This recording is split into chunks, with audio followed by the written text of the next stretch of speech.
দেশের জনগণ যাদের নিরপেক্ষ এবং অবাধ সুষ্ঠু নির্বাচনের একটা সরকার গঠন করেছে, যাতে বিসমিল্লাহির রহমানির রহিম। প্রথমে আমি হাটহাজারীবাসী এবং হাটহাজারী পৌরবাসীকে সালাম জানাচ্ছি, আসসালামু আলাইকুম। আসলে আমরা ওই দিন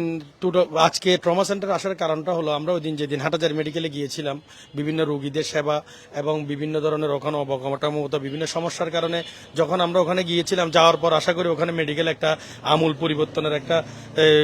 চেঞ্জ দেখা যাচ্ছে। তো এই যে ওখানে যাওয়ার কারণে মানুষ আসলে বারবার বলছে ট্রমা সেন্টারটা এখানে এটা 12 কোটি টাকা ব্যয়ে সরকার নির্মিত করেছিল এবং এই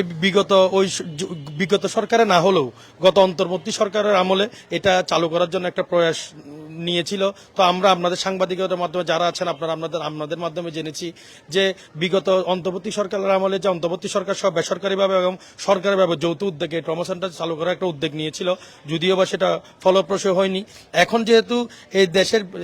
দল বিএনপিকে তাদের দলের দায়িত্ব দিয়েছে এবং প্রধানমন্ত্রী হিসেবে তারেক রহমানকে দায়িত্ব দিয়েছেন, আর হাটহাজারীর জনসাধারণ, হাটহাজারীর জনগণ তাদের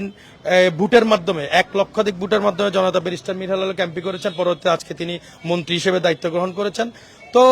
এই হাটহাজারীর এই যে ট্রমা সেন্টার, যেটা এখানে নাকি বিদ্যুৎ বিলও নাকি 5 থেকে 8 লাখ টাকার অধিক, কিন্তু এই ট্রমা সেন্টারটা চালুই হয়নি, কোনো ধরনের সেবা হাটহাজারী মানুষ পায়নি। এই বিদ্যুৎ বিল কেন এসেছে এটারও একটা তদারকি দরকার। এখানে কারা ছিল, এই বিদ্যুৎ কারা জ্বালিয়েছে, এই বিলকে কেন সরকার দিতে হয়েছে, এই বিলটা তো কেন দিতে হবে। আর এখানে এই ট্রমা সেন্টারটা যাতে এই হাটহাজারী, খাগড়াছড়ি, ফটিকছড়ি, আপনার রাউজান, এই রাঙ্গামাটি সহ 2টা পার্বত্য এলাকা, তাছাড়া এখানে 2টা উপজেলা সহ হাটহাজারীতে অলরেডি আপনার নিউজের মাধ্যমে আমরা সম্প্রচার দেখতে পাই, হাটহাজারীতে প্রতিনিয়ত কোথাও না কোথাও অ্যাক্সিডেন্ট হচ্ছে, হোক চারিয়া হোক নাজিরাট। তো এই যে অ্যাক্সিডেন্টের রোগীগুলা হাটহাজারী মেডিকেলে যায়, হাটহাজারী মেডিকেলে যাওয়ার পর যেহেতু ওখানে সরঞ্জাম এবং উন্নত চিকিৎসার ব্যবস্থা না থাকায় এই রুগীকে আবার চিটং মেডিকেলে রেফার করা হয়। হয়তোবা ভাগ্যক্রমে অনেক রুগী পথে মারা যায় চিকিৎসার কারণে। যদি এই ট্রমা সেন্টারটা হয়, এখানে যদি একটা, আমার কথা হচ্ছে এটাই যে সরকারিভাবে এটা চালু হোক, তবে অন্তত যেহেতু এটা এখন পরিত্যক্ত অবস্থায় আছে, এক প্রকার যদি বলা যায়, যেহেতু না চলে এটা পরিত্যক্ত অবস্থায়, এখানে যদি একটা মেডিকেল টিম, ওই যে আমাদের মেডিকেলে যারা এখানে দায়িত্ব আছেন, ইনচার্জের দায়িত্ব তো কেউ না কেউ আছেন, যে সরকারে আমি এক্স্যাক্টলি জানি না কে আছেন, যদি একটা মেডিকেল টিম 2-4-5 জনের টিম যদি এখানে একটা রাখা হয়, অন্তত ইমার্জেন্সি যে সেবাগুলো, যে অ্যাক্সিডেন্টের রুগীগুলা, এগুলা যদি সেবা দেওয়া হয়, তাহলে অন্তত চট্টগ্রাম মেডিকেলে রেফার করলেও যাইতে যেতে অন্তত ওনার প্রাণ বেঁচে যায়। আর আমরা এখানে এসেছি এই যে মেডিকেলে, যেহেতু হাটহাজারী মেডিকেলে গিয়েছিলাম, তার দরুন এখানে এসেছি। আর হাটহাজারীতে যে মেডিকেলগুলো, স্বাস্থ্য কমপ্লেক্সগুলো আছে বিভিন্ন ইউনিয়নে, বিভিন্ন জায়গায় যা সরকারি যা সুযোগ সুবিধা মানুষ আশা করে, আমরা আসলে রাজনীতি করি জনগণের জন্য। জননেতা ব্যারিস্টার মীর হেলাল ভাই, উনি এমপি হয়ে মন্ত্রী হওয়ার পর বারবার বলেছেন, হাটহাজারীতে সরকারি সুযোগ সুবিধা বঞ্চিত